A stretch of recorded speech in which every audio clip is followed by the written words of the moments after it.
Assalamualaikum warahmatullahi ta'ala wabarakatuh. A'udzu billahi minasyaitonir rajim. Bismillahirrahmanirrahim. Alhamdulillahi rabbil alamin. Wassalatu wassalamu ala asyrafil anbiya'i wal mursalin wa khataman nabiyyin sayyidil awwalin wal akhirin سيدنا ومولانا محمد وعلى آله وأصحابه أجمعين. سبحانك لا علم لنا إلا ما علمتنا إنك أنت العليم الحكيم. قال رب اشرح لي صدري ويسر لي أمري واحلل عقدة من لساني يفقه قولي. اللهم لا سهل إلا ما جعلته سهلا. ربنا عليك توكلنا وإليك أنبنا وإليك المصير. اللهم اجعلنا من أهل شفاعة سيدنا محمد صلى الله عليه وسلم. أما بعد. Alhamdulillah, tuan-tuan, puan-puan, hadirin dirahmati Allah Subhanahu wa taala. Kita buka pertemuan kita pada malam ini dengan sama-sama kita menghadiahkan bacaan suratul Fatihah kepada junjungan besar Nabi Muhammad sallallahu alaihi wasallam, kepada kaum kerabat baginda, isteri-isteri baginda, para sahabat baginda, para alim ulama, para pejuang Islam, kepada kedua ibu bapa kita sama ada yang masih hidup atau yang telah meninggal dunia. Al-Fatihah. A'udzu billahi minasyaitonir rajim. Bismillahirrahmanirrahim. Alhamdulillahi rabbil alamin.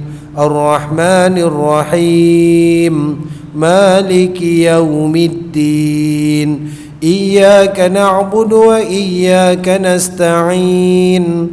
Ihdinas siratal mustaqim. Siratal ladzina an'amta 'alaihim ghairil maghdubi 'alaihim waladdallin.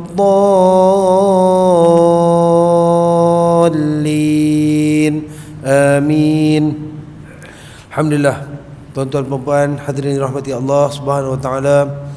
Syukur kita kehadrat Allah Subhanahu wa taala pertama dan selamanya.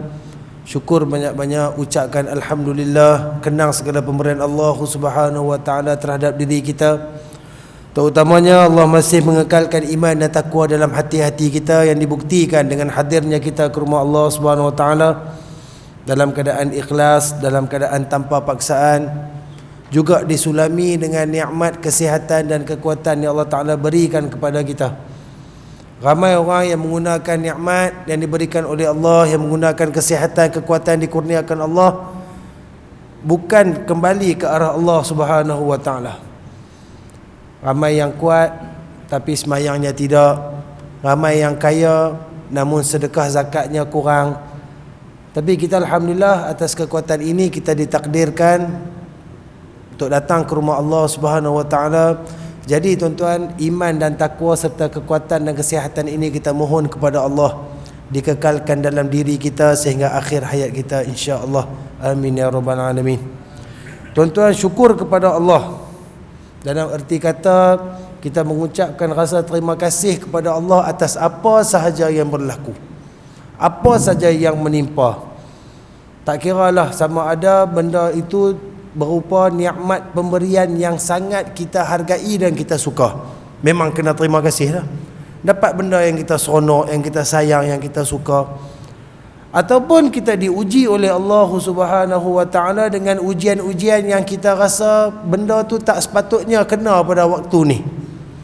Contohnya minyak naik ni tuan-tuan, terasa hari tu minyak naik saya dah sebut dah. Ni nak sebut lagi sekali tuan-tuan. Sebab apa tuan-tuan? Kadang-kadang syukur ni boleh hilang apabila perasaan marah menguasai diri. Marah ni sifat yang ada pada semua orang, InsyaAllah ada pada semua orang. Cuma kontrol tak kontrol kita boleh tengok lah pada dia punya panas tak panas dia tu. Kadang-kadang jenis kaki marah ni tuan-tuan, kita tengok lama-lama kita meluat juga. Tapi ada orang yang jenis diam, yang jenis memang tak pernah nampak marah, saja pergi cucuk bagi marah, sekali dia marah kita lari. Tuan-tuan. Jadi apa saja yang berlaku tuan-tuan, minyak yang naik ni 2 kupang tuan-tuan, siapa tak marah? Siapa tak perasan, siapa tak berasa? Tuan-tuan berasa tuan-tuan, isi minyak ni Allah. Tang tu pun sudah dah. Takut lari dekat satu kan. Yang tu baru isi minyak. Tak kira dengan sebab takut lari tu tuan-tuan, segala benda pakat naik harga habis. Kali ni pula dia naik silent. Tiba-tiba pi harga berubah. Tiba-tiba pi harga berubah. Dulu orang kata RM50 tu ringan lah. RM50 ni tuan-tuan, pampers dengan susu anak pun kadang-kadang tak lepas. Dulu lepas lagi. Lah tak lepas dah tuan-tuan. 50 macam tak ada apa. Kalau kita nak kira benda tu tuan-tuan, maka ketika itu syukur kita ke hadrat Allah lari. Tuan-tuan, Allah masih cukupkan rezeki kita. Ada hari ni tak makan. Ada hari ni balik kerja tolak motor. Sebab apa? Minyak habis. Mungkin ada orang tuan-tuan terasa. Kita yang ni pun alhamdulillah Allah bagi rezeki kat kita pun terasa. Apatah lagi orang yang susah. Orang yang Allah uji dengan kemiskinan, dengan kekurangan harta dan sebagainya, dia pun lagi susah. Tapi sekurang-kurangnya tuan-tuan, pada kita yang cukup serba-serbi ni tuan-tuan, syukur dulu. Sebelum kita nak kata apa-apa pun, ingat dulu Allah bagi kat kita ni cukup ke tak? Kalau setakat hari ni naik pi apa pun, berapa puluh tahun dia duk naik pun tuan-tuan, kita masih lagi ada keperluan asas dalam kehidupan. Maka sebagai seorang hamba Allah yang kita kata kita ni beriman dan bertakwa tuan-tuan, syukur itu kena ada sekali dalam diri kita. Apa jadi pun awal-awal ucap alhamdulillah ke Allah. Jangan sangka buruk ke Allah, duk marah banyak-banyak, duk beletiak banyak-banyak tuan-tuan, dia akan timbul rasa sangka buruk. Mula nak kata Allah macam tu, Allah macam ni, pasal aku je kena, orang lain tak kena. Kalau kita yakin rezeki tu datang daripada Allah tuan-tuan, naik pilah RM2 pun bulan depan, memang huru-hara terus Malaysia. Tak tuan-tuan Naik pilah macam mana pun tuan-tuan, kurang-kurang kita masih lagi menjadi orang yang boleh taat dan kita boleh terima. Itu adalah ujian Allah Subhanahu Wa Taala. Bukan saya nak cakap ni nak kata kita ni kaya, kita ni bagus, kita ni boleh sabar, tak tuan-tuan. Tapi apa nak boleh buat? Hari tu kita dah tahu siapa yang ada kuasa boleh pergi ubah balik benda tu. Tak ada tuan-tuan, kita tak mampu. Bila kita tak mampu, kita serah kepada Allah Subhanahu Wa Taala, insya-Allah. Mudah-mudahan tuan-tuan dengan syukur itu kita akan tergolong dalam satu golongan yang Allah cerita dalam Al-Quran, wa qalilun min ibadiyas syakur. Sangat sedikit hamba-Ku yang bersyukur kepadaku. Golongan yang berterima kasih kepada Allah ni sedikit. Bila kita ni bersyukur kepada Allah, kita redha apa yang jadi semua tu ketentuan Allah, ketetapan Allah, kita terima dengan lapang dada tuan-tuan, mudah-mudahan kita termasuk dalam golongan yang sedikit tu, insya-Allah. Baik tuan-tuan, insya-Allah kita akan sambung lagi pengajian kita menggunakan kita Adabul Mufrad dalam membicarakan kumpulan hadis adab dan akhlak seorang Muslim daripada Imam Bukhari rahimahullahu ta'ala. Jadi tuan-tuan, hari itu kita dah berhenti pada bab yang ke-37 di muka surat 90. Maka tamatlah kita pada hadis-hadis yang membicarakan tentang silaturahim. Banyak pertemuan juga, tak silap saya 7-8 pertemuan kita bicarakan dalam bab silaturahim. Dan tuan-tuan, suka untuk saya ulang sikit dalam banyak-banyak hadis yang kita tengok ni tuan-tuan. Tuan-tuan jangan lupa satu hadis di mana yang telah kita tengok, Nabi bagi tahu kat kita, Nabi SAW bagi tahu bahawa silaturahim itu akan datang pada hari kiamat di sisi kita sewaktu kita seorang-seorang berhadapan Allah Subhanahu Wa Taala ketika dihisab. Dalam keadaan solat kita akan mai, puasa kita akan mai, sedekah kita akan mai, Quran kita akan mai. Mai dalam bentuk apa? Yang tu bukan hak untuk kita nak tahulah. Nabi tak cerita kat kita mai dalam bentuk orang ke, dalam bentuk kuda ke, Nabi tak kata. Cuma Nabi habaq benda tu akan mai. Nak jadi apa? Nak jadi peguam, nak bela kita di hadapan Allah. Dan satu lagi makhluk yang akan mai, kita tak kenal siapa dia, tiba-tiba duduk sebelah kita. Allah panggil nama kita, duduk sat kali belakang, duduk ada ramai. Tanya, hang siapa? Aku ni solat hang. Hang siapa? Aku ni puasa hang. Nampak di sini, hang siapa? Aku ni silaturahim yang dulu hang jaga kat dunia. Tuan-tuan, amalan silaturahim akan mai di hadapan Allah Subhanahu Wa Taala mewakili pihak kita. Bahagianya tuan-tuan kalau amal ibadat kita duduk dikelilingi kita dalam keadaan mulut kita terkunci. Al-yauma nakhtimu ala afwahihim. Jadi kita tak payah cakap apa tuan-tuan. Tu amalan-amalan kita sendiri akan berhujah dengan Allah Subhanahu Wa Taala. Jadi dalam banyak-banyak hadis, saya nak kita fikir, kalau boleh kita ingat, jangan lupa silaturahim itu satu benda yang besar yang dapat bagi syafaat kepada kita sewaktu kita berada di hari akhirat kelak. Bukan payah pun tuan-tuan, bukan payah. Kita ikut macam mana cara Nabi SAW. Orang buat buruk kan Nabi, kita balas baik. Orang buat buruk kan Nabi, Nabi balas dengan kebaikan. Mungkin sukar, mungkin payah, sembang senang lah, kena tengok dulu tuan-tuan. Waktu kena tu lah kita nak test apa yang kita belajar. Minta-minta kalau nak kena pun tak teruk lah, boleh sabar lagi lah, tak mengamuk ke apa ke. Jangan sampai kita putus silaturahim, sebab kita juga dah tengok hadis-hadis yang Nabi bagi tahu tentang azab, tentang bala-bala bencana, tentang apa cara orang yang memutuskan silaturahim akan diazab oleh Allah Subhanahu Wa Taala. Baik tuan-tuan. Kemudian pada bab 38 hinggalah ke bab 39, 38 39 ni tuan-tuan, hadis yang menceritakan tentang hamba. Jadi saya ingat kita skip dulu yang ni tuan-tuan, sebab benda ni pun dia biasa saja, tak ada apa, bagaimana cara nak memanggil hamba dan sebagainya, kan? Dan juga hadis yang ke-40, kita nak terus ke hadis 41. Tuan-tuan, kita baru ada di muka surat yang ke-97. Kitab ni saja ada lebih daripada 645 muka surat. Jilid pertama ada satu jilid lagi. Dia kira antara dua ya. Kalau saya pergi dulu, orang tihabak hak duk mengajak tak ada dah. Jadi macam alasan orang dulu tak ada mengaji habis, tok guru mati.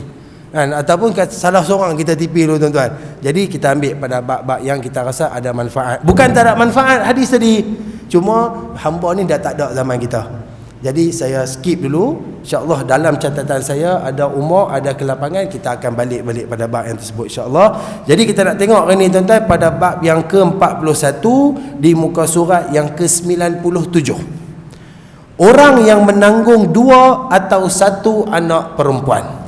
Jadi tuan-tuan, insyaAllah pada hari ini kita nak tengok kelebihan yang diberikan oleh Allah Subhanahu Wa Taala kepada keluarga yang suami isteri ni berkahwin, dikurniakan oleh Allah anak perempuan yang ramai. Dapat anak perempuan yang ramai. Ada disebut oleh Nabi SAW khas kepada orang-orang yang macam ni. Baik, kita tengok tuan-tuan hadis yang ke-76. Abdullah bin Yazid menceritakan kepada kami, ia berkata, Harmalah bin Imran Abu Hafs At-Tujaibi menceritakan kepada kami dari Abu Usyanah Al-Mu'afiri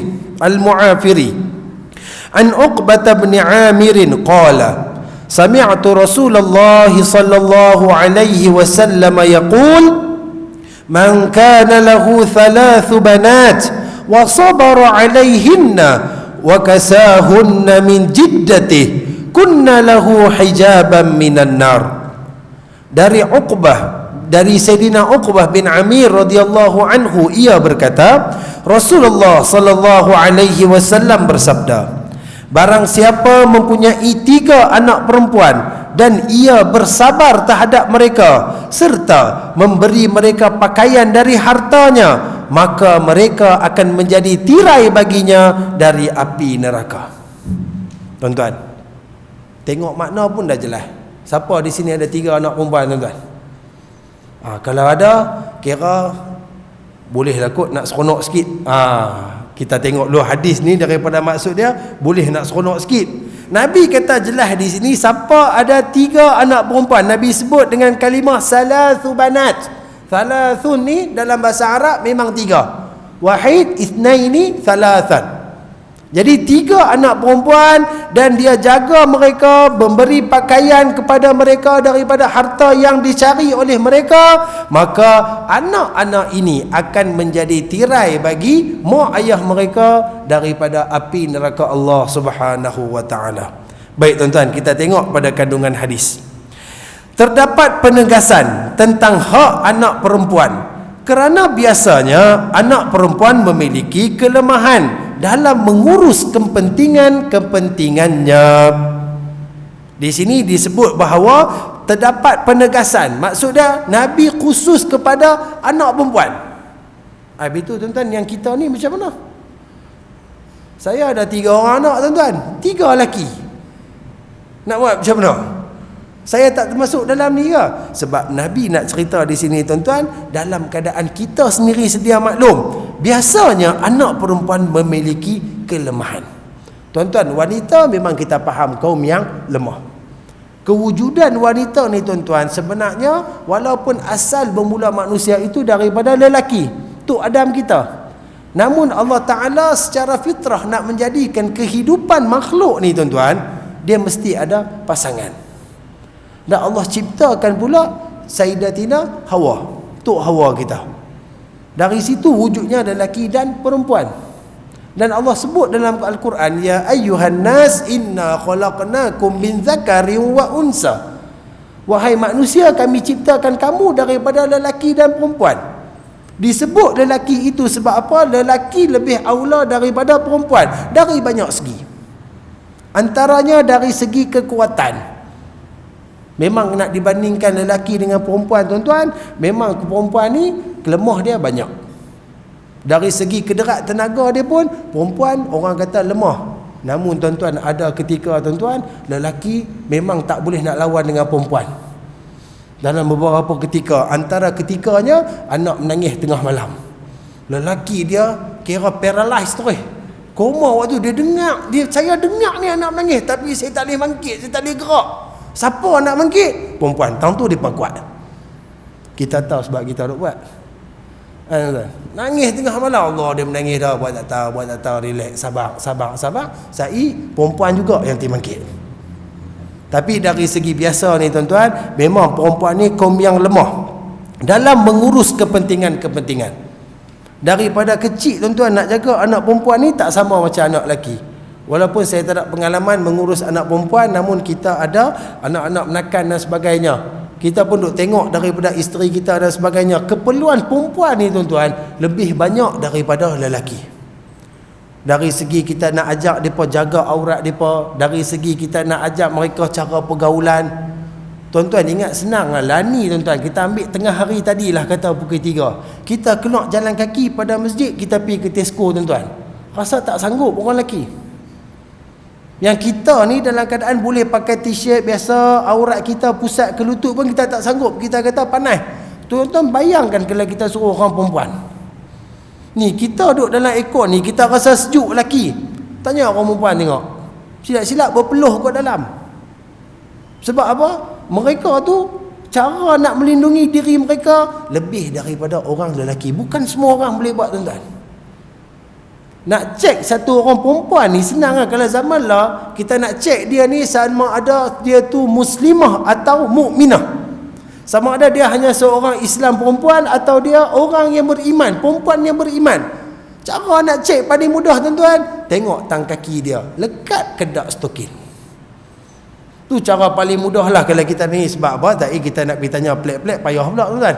Orang ingat kita ni nak buat benda tak elok. Pandangan boleh tumpu pada kaki, tengok stokin pakai ke tak. Berapa ramai kita boleh jumpa orang yang pakai stokin, dan berapa ramai kita boleh jumpa orang yang tak jaga langsung pada stokin dia. Tudung pakai, tudung payah sikit lah kita nak tengok kan, sebab ramai yang pakai tudung. Stokin tu kira satu benda yang cukup kita boleh letakkan sebagai penanda aras bagaimana keadaan perempuan ni terhadap aurat dia. Benda tu datang daripada siapa tuan-tuan? Ajaran pertama datang daripada mak bapak. Sebab tu anak perempuan kecil-kecil ni tuan-tuan, kalau kita pergi ke shopping komplek ke apa ke, kita tengok pakaian orang perempuan ni tuan-tuan, ya Allah, macam jenis, macam bentuk. Orang lelaki pakaian dia apa tuan-tuan? T-shirt tangan pendek, tangan panjang, ada collar tak ada collar, kemeja. Habis. Seluar selek, seluar jeans, seluar pendek, yang tu je. Dia ubahlah color tu sikit, dia buat gambar beruang sikit, ni dia buat gambar badak sikit. Yang budak-budak ni, yang perempuan ni tuan-tuan, Allah, daripada gaun, daripada consam, daripada baju tu, baju ni macam-macam baju. Daripada kecil kita duk biasakan dia dengan pakaian yang mengikut syarak Islam, maka akhirnya perempuan tu akan membesar sebagai seorang yang beriman. Tapi kalau daripada law ni tuan-tuan, duk buat baju ni tak ketahuan, duk pergi hantar pula pergi tempat pelik-pelik kan, tak dan tengok anak kita Pak Tong cakap petah dah pergi masuk tom-tombak, duk pergi suruh anak menyanyi idola kecil lah apalah. Tuan-tuan, yang tu punya cerita dia tak termasuk dalam hadis yang Nabi bagi tahu ni. Dia tak termasuk dalam keadaan ni. Kita tengok cara nak jaga orang perempuan, tuan-tuan. Cuba masuk bilik air orang lelaki, tengok dia punya baldi, tengok bilik air perempuan, dia punya baldi. Barang-barang perhiasan dalam tandas sudah. Dengan dia punya shampoo, dia punya conditioner, dia punya cuci muka tu, dia muka sebelah ni lain, sebelah ni lain. Satgi kau atas lain pula, mangkit tidur lain, bangun tidur lain, nak tidur bubuh tempek pula, tuan-tuan. Lelaki ni mana ada, tuan-tuan? Kalau dulu duduk di asrama, tuan-tuan, saya pernah jumpa kawan-kawan lah, ada senior, ada junior. Mereka boleh hidup dengan sebatang buih gigi lah. Setahun boleh hidup buih gigi sebatang lah. Dia nak mandi, dia pergi calek orang punya. Sabun, dia pinjam orang punya. Senang hidup orang lelaki ni. Pakaian dalam kita, buksa ke apakah, dia pakai pagi ni, saya buka, dia gantung, dia bagi hilang bau apa sikit, esok dia serelung balik. Hari ni depan, yang ni belakang. Esok yang belakang, dia main depan, yang depan pergi belakang. Dia recycle pusing kot tu. Perempuan tak ada ke tu, tuan-tuan? Sebab tu, renyahnya perempuan ni. Bukan saya saja Allah cipta macam tu. Sebab perempuan ni, mereka berhati-hati. Kadang-kadang berhati-hati mereka tu menyebabkan kita yang duk tunggu mereka ni sakit hati. Nak tunggu bersiap, nak tunggu pergi shopping. Minta maaf mak-mak dah. Tak, bukan kita nak kata apa-apa, tak. Nak cerita di sini hari ni kelebihan mak-mak ni, kelebihan anak perempuan ni, kelebihan kaum wanita. Cuma kita nak bagi nampak jelas yang kata pada kandungan hadis memiliki kelemahan dalam mengurus kepentingan. Kita nak bagi faham betul-betul. Payah sebenarnya nak uruskan anak perempuan berbanding anak lelaki. Mungkin pada waktu kecil, anak perempuan ni dia lebih tertib pada anak lelaki. Kalau bahasa mudah kita sebut, dia kurang buah. Anak lelaki ni buah sungguh, kan? Tak larat nak kepung kita sampai hilang sabar lah. Duk kenang anak sendiri lah. Kalau kata bukan anak sendiri tu, tak tahulah sendak kat dinding berapa kali dah, kan? Tapi anak perempuan ni dia tertib. Cuma bila time dia nak besar ni, tuan-tuan. Sebab apa? Kalau kita tengok dalam keadaan masalah-masalah yang berlaku, gejala sosial dan sebagainya, kalau benda melibatkan perempuan, tuan-tuan, dia ada kesan. Contoh pergaulan bebas yang membawa sampai ke zina. Maka anak perempuan itu kita boleh nampak pada kandungan dia apa semua. Aib dia tu lebih mudah dibaca, lebih mudah dihidu dalam masyarakat berbanding dengan orang lelaki. Sebab tu payah, tuan-tuan, nak jaga anak perempuan ni sampaikan sebelum kedatangan Nabi SAW, kita pun faham, tuan-tuan, zaman jahiliah perempuan ni tak lebih daripada permainan untuk melepaskan hawa nafsu saja. Masyarakat jahiliah kalau kata dapat anak, tengok anak tu perempuan, Allah sedih, tuan-tuan. Jiran bukan main tengok, oh beranak dah, baguslah anak apa, anak perempuan ni apa dah anak perempuan, duk kena kutuk pula. Nabi datang bawa Islam, bersama-sama Nabi menaikkan martabat kaum wanita. Salah satu dia daripada hadis ni, wanita yang dia menjaga maruah dia, dia menjaga takwa dia, dia menjaga taat dia kepada Allah, pada mak pak, pada suami, dia menjaga beberapa ibadat dari segi solat, puasa dan sebagainya. Wanita ini akan masuk syurga beserta mak pak dia akan mendapat perlindungan daripada azab neraka. Nampak, tuan-tuan? Tu yang kita nak kata di sini, kelemahan dalam mengurus kepentingan tu hanya orang yang ada anak perempuan mereka boleh jawab. Mereka tahu betapa payahnya. Anak bila dulu kecil lain, tuan-tuan, kita boleh cakap, kita boleh marah, kita boleh pukul. Lah ni bila dah besar, tuan-tuan, dia mai dan marah. Kalau umur lepas habis sekolah menengah, payah sikit kita nak cakap. Kedengaran di telinga ni, tuan-tuan, pernah bersembang dengan beberapa orang, berkata payahlah ustaz nak tegur anak ni, tegur sikit satgi takut lari rumah, takut pergi sana, takut pergi sini, takut buat benda tak tahuan. Nampak, tuan-tuan? Payahnya nak mengurus anak perempuan, terutama dalam zaman ni. Kalau kita tengok pada statistik, tuan-tuan, Allah cukup menakutkan. Benda-benda yang melibatkan maksiat. Tahun ni 31 hari bulan 12 tahun 2016, malam New Year, tuan-tuan, rekod untuk tangkapan khalwat di negeri Pulau Pinang yang dikeluarkan oleh bahagian penguatkuasa Majlis Agama. Antara yang tertinggi tangkapan, tuan-tuan, yang tu yang dapat. Yang tu cerita dia yang dapat tangkap. Yang tak dapat tangkap ni rasa-rasa kita pun sendiri boleh mengaku mungkin lebih daripada yang kena tangkap. Yang tu di hotel-hotel bajet, tempat-tempat maksiat tepi pantai dan sebagainya. Tak kira yang pergi hotel mahal yang tak boleh masuk. Kita bukan nak sangka buruk tuan-tuan, tapi benda tu beredar, berlaku di sekeliling kita. Kita pun tahu. Dengan pengaruh TV, dengan pengaruh media massa, pengaruh internet, menyebabkan lah ni masyarakat, di dalam masyarakat kaum wanita ni tuan-tuan, sikit demi sedikit malu dia terhakis, menyebabkan mudah menjadi liar.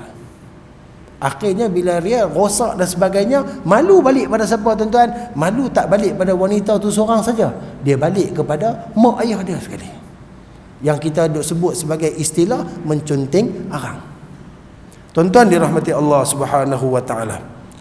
Kita tengok yang kedua, keutamaan memberi nafkah dan berbuat baik kepada anak-anak perempuan. Daripada hadis ni kita boleh faham, Nabi kata, Nabi suruh kita utamakan pada nafkah dan berbuat baik kepada anak perempuan. Nafkah ni apa tuan-tuan? Apa yang anak perempuan kita perlu dari segi kita kena bagi kat dia, maka wajib kita bagi. Biasalah perempuan kecil, cara kecil, bila besar dia mula akhir balik, kadang-kadang bulan-bulan dia perlukan pembelanjaan tambahan untuk dia punya haid dan sebagainya, untuk dia punya hormon nak beli dia punya segala pakaian luar dalam dia tuan-tuan. Maka keperluan dia akan melebihi daripada keperluan anak lelaki. Yang tu memang kita akui benda tu. Tetapi mengikut hadis ni tuan-tuan, Nabi suruh kita memberi keutamaan. Jangan berkira. Kalau dalam bab keperluan anak-anak perempuan, tolong bagi. Paling penting keutamaan dia apa tuan-tuan? Apa keperluan yang perlu kita bagi? Pada kecil kena ajak dia, pasal suruh dia kenal siapa Tuhan dia, suruh dia cinta kepada Nabi dia, suruh dia jaga aurat dia. Aurat kena ajak pada kecil tuan-tuan. Pada kecil kena ajak. Biar dalam umur 3-4 tahun bagi dia pakai tudung. Biasalah budak-budak baru nak pakai, panas apa sikit dia menangis, dia merung buang. Biasa, biar dia buang, nanti kita buh balik pujuk, dia buang, kita buh. Sampai satu tahap tuan-tuan, anak kecil ni dia sendiri akan tanya, mak ajak, jom ikut mak keluar Ustaz. Tudung mana tudung? Anak kecil ni akan tanya. Biasakan pada kecil. Bila dia agak besar sikit, tak ada nak pi tadika ke, ataupun tak ada nak masuk sekolah menengah ke tuan-tuan, ajak dia pula dengan tutup tangan dia, tutup kaki dia, jelaskan kepada dia aurat dia, dia kena tunjuk kat siapa, apa yang dia boleh tunjuk.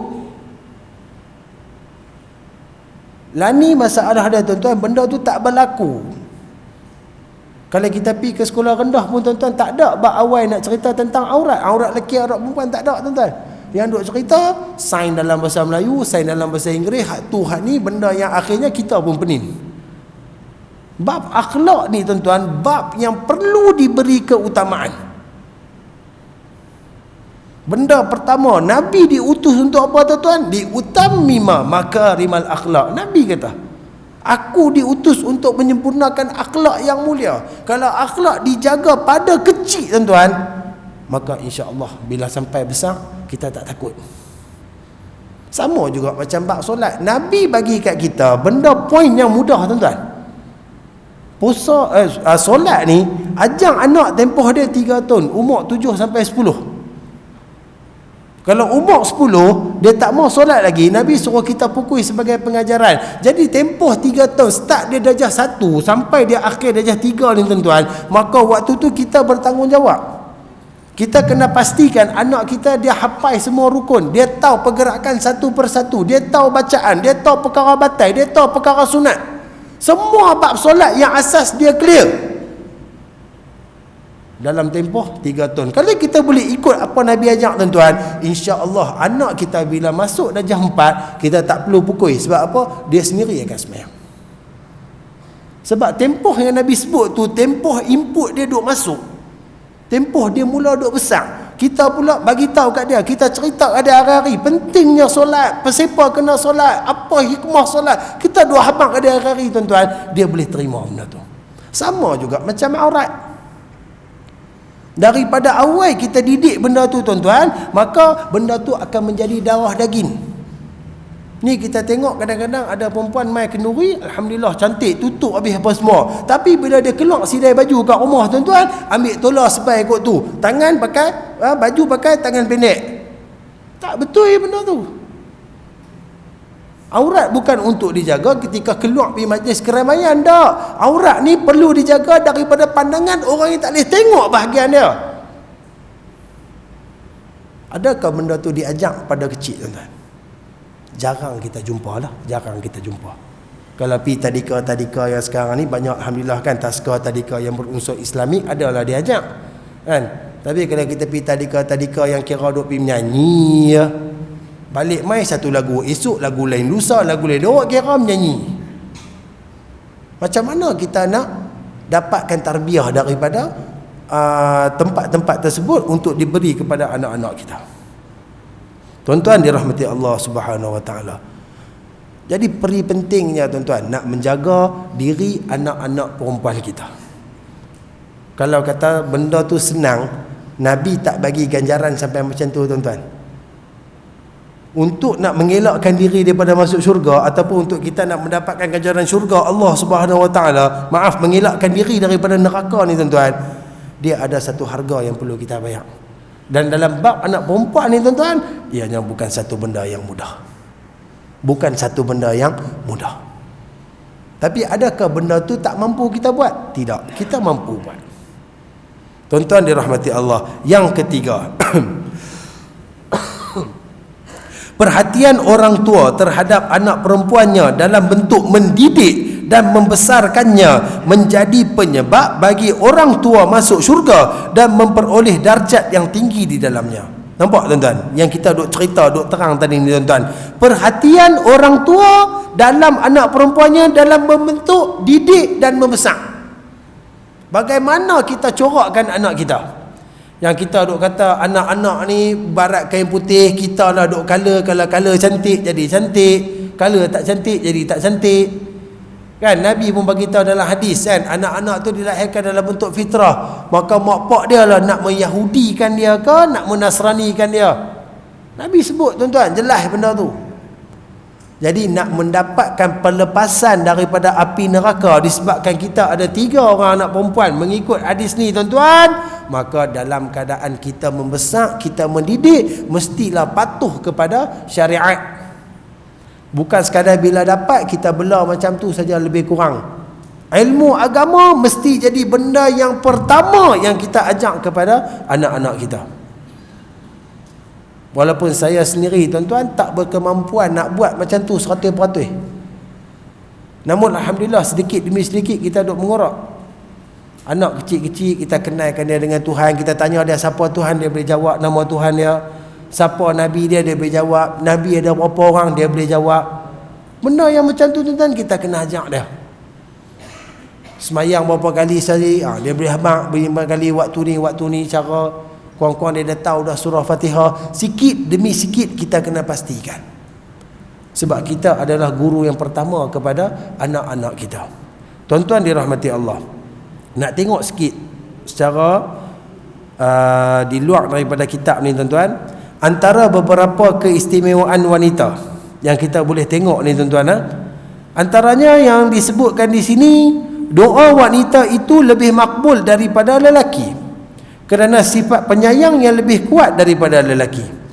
Ketika ditanya kepada Rasulullah sallallahu alaihi wasallam akan hal tersebut, maka jawab baginda sallallahu alaihi wasallam, ibu lebih penyayang daripada bapa, dan doa orang yang penyayang tidak akan sia-sia.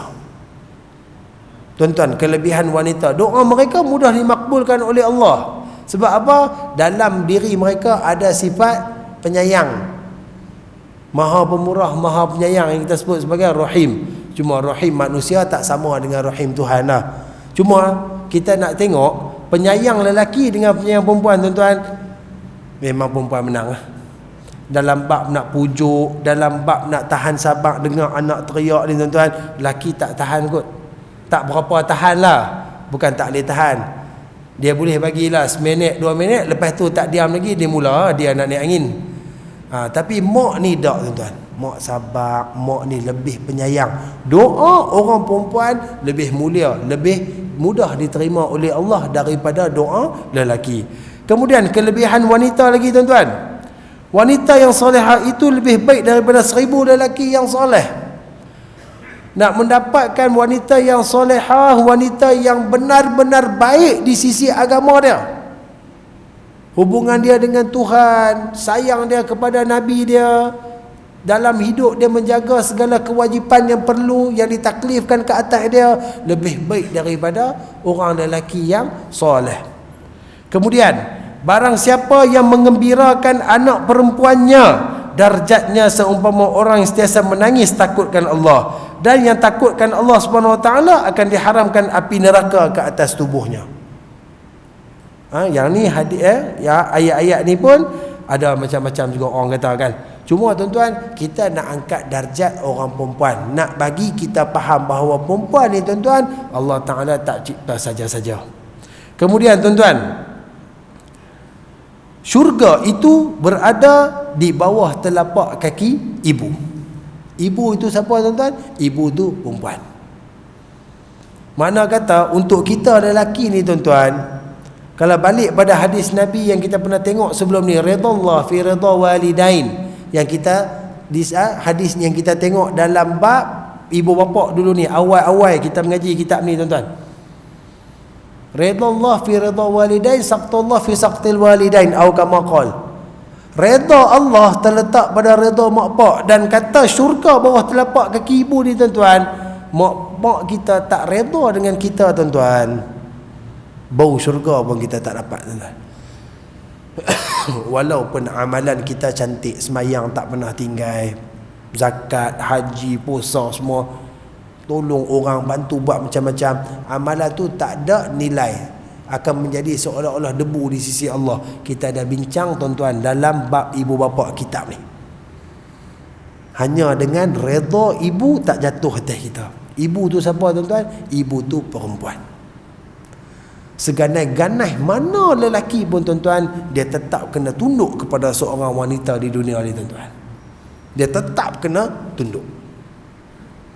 Jadi lelaki jangan terlalu sombong. Kita duk kata saya ada hak ke atas isteri saya, betul? Suami dia ada hak ke atas isteri, tapi ingat, isteri ni kalau kita ada zuriat, kita ada anak-anak, dia punya power dia kepada anak-anak lebih daripada kita.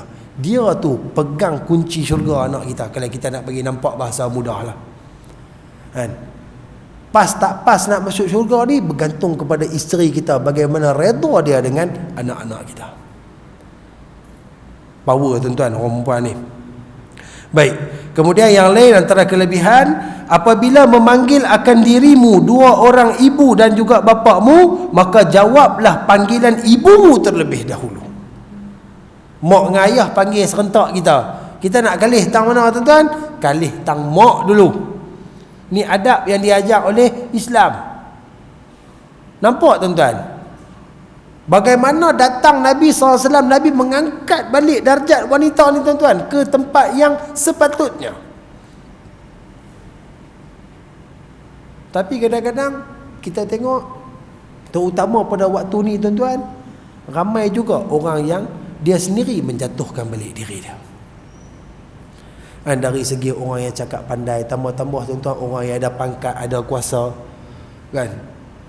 Kita nak cakap, bukanlah saya nak kata tak sesuai tuan-tuan, tapi yalah, antara orang yang kena menjadi contoh ni orang yang berada di atas kita lah.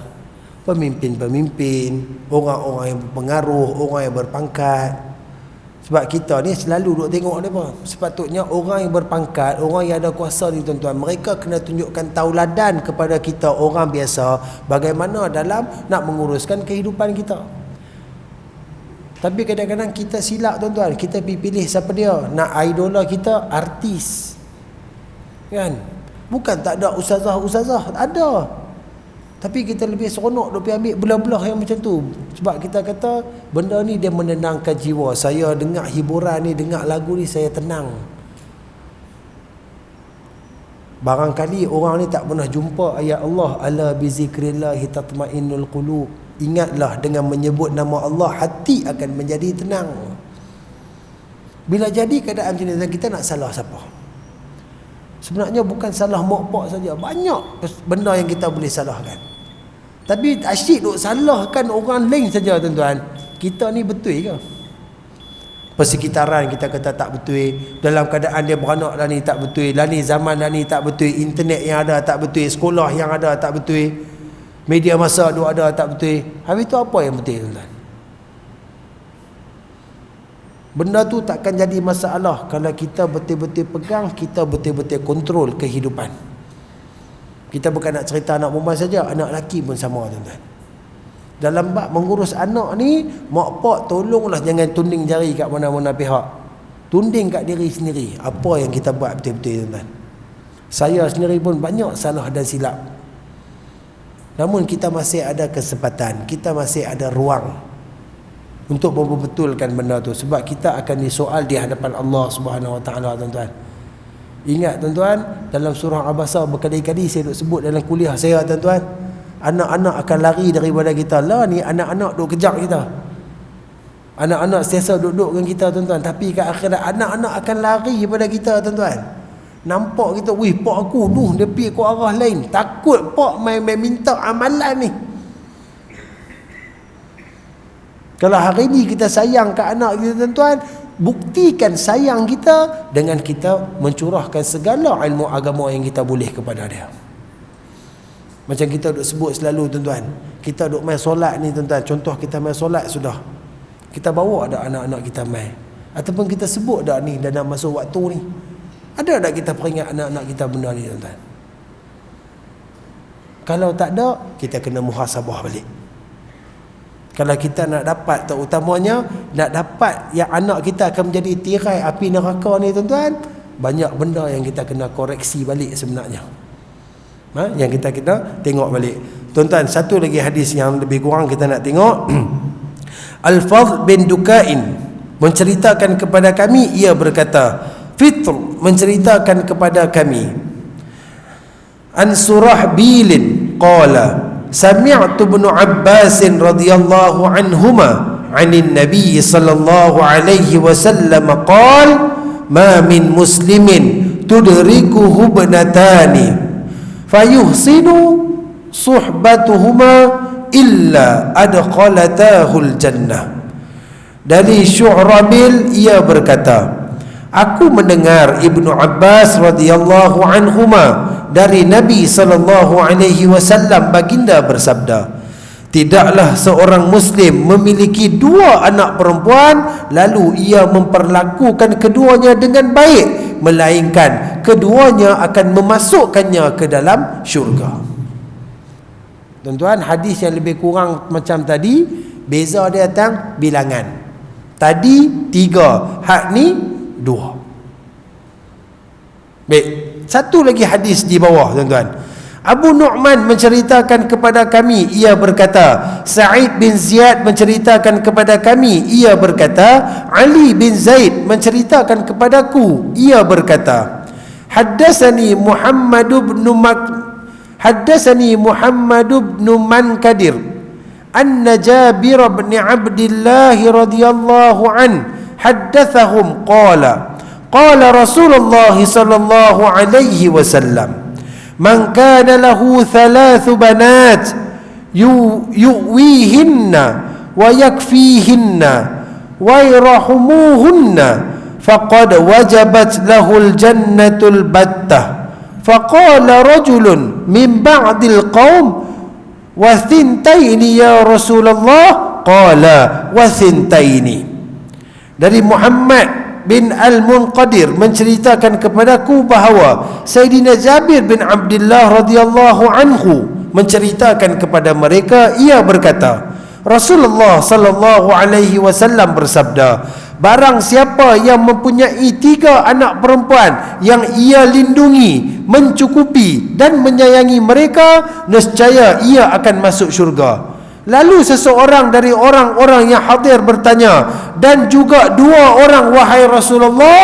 Baginda menjawab, dan juga 2 orang. Okey tuan-tuan, 3 hadis Bilangan dia 2 dan 3. Saya baru ada 1. Doa kepada Allah, usaha lagi, mudah-mudahan boleh dapat lagi seorang. Jaga elok-elok tuan-tuan. Hadis ketiga ni dia lebih kita boleh faham, sebab dia lebih khusus. Nabi kata apa? Melindungi, mencukupi, menyayangi. Maksud dia overall, masuk semua benda. Kita lindung mereka daripada segala kesusahan. Kemudian kita cukupkan dari segi perbelanjaan mereka, dari segi apa yang mereka perlukan dalam kehidupan mereka, dan kita curahkan kepada mereka kasih sayang yang sepenuhnya. Maka anak-anak ini akan menyebabkan kita masuk ke dalam syurga Allah Subhanahu wa taala, insya-Allah. Tuan-tuan, pada kandungan hadis yang ketiga, hak anak perempuan lebih ditekankan dari hak anak lelaki kerana lemahnya perempuan dalam mengurus kepentingan, dalam mencari nafkah, perilaku dan berpendapatan. Sebab lemahnya perempuan, jadi hak dia lebih tinggi daripada hak orang lelaki. Yang tu orang lelaki tolong jangan jealous, tolong dalam kata benda ni tak adil.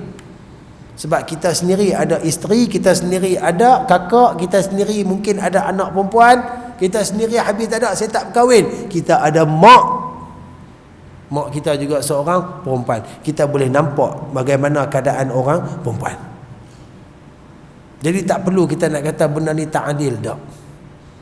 Kalau di dunia banyak kelebihan dia Allah Ta'ala bagi kat lelaki. Kuasa talak ada kat lelaki, isteri kena taat kepada lelaki, nak jadi imam mesti kena lelaki, orang perempuan tak boleh kalau ada orang lelaki sebagai makmum. Banyak benda kelebihan orang lelaki.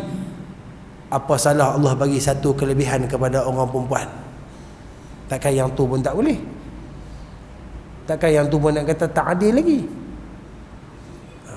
Jadi tuan-tuan dirahmati Allah Subhanahu wa taala, 3 hadis yang kita tengok dari segi benda, kesimpulan mudah yang kita boleh buat tuan-tuan, kalau ada anak perempuan itu sebenarnya satu langkah untuk kita mendapatkan syurga Allah Subhanahu wa taala. Satu langkah untuk mendapatkan syurga Allah Subhanahu wa taala. Bagaimana kita mendidik anak-anak lelaki kita, macam tu juga dengan anak perempuan kita, tambahkan lagi, tambah sikit lagi lebih daripada anak lelaki kita. Sayang kena sayang sama rata tuan-tuan. Anak lelaki buat salah, kita tegur, kita marah, kita pukul. Anak perempuan pun buat salah, kita teruk, kita tegur, kita marah. Cuma anak perempuan ni jaranglah kita dengar pukul. Jarang. Sebab kita pun tahu takkan nak pukul orang perempuan. Lelaki kalau suruh pukul perempuan tak gentleman tuan-tuan. Tapi ada agak jenis kutu yang dia ikut dan lah. Dia tak kira, dia cari perempuan. Sebab dengan lelaki dia tak lepas pi. Dia takut kena balik, dia cari orang perempuan. Ramai jenis-jenis tu pun kita elakkan benda tu berlaku pada kita tuan-tuan.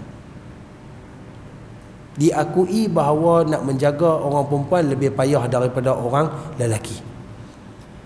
Jadi kesedaran perlu hadir pada diri kita. Pastikan anak-anak kita tu kita tak lepas betul-betul. Bukan kita biar ikut dia saja, kita jaga dia tuan-tuan. Terutama dalam keadaan dia mula nak kenal dunia. Senang cerita, daripada dia masuk sekolah sampai dia masuk sekolah rendah sampai keluar sekolah menengah, tolong tengok betul-betul tuan-tuan. Perhati ibadat dia, sentiasa tanya. Tambahlah ni ada handset tuan-tuan. Tuan-tuan ada hak untuk ambil handset dia untuk buat cek, tengok apa ada dalam tu.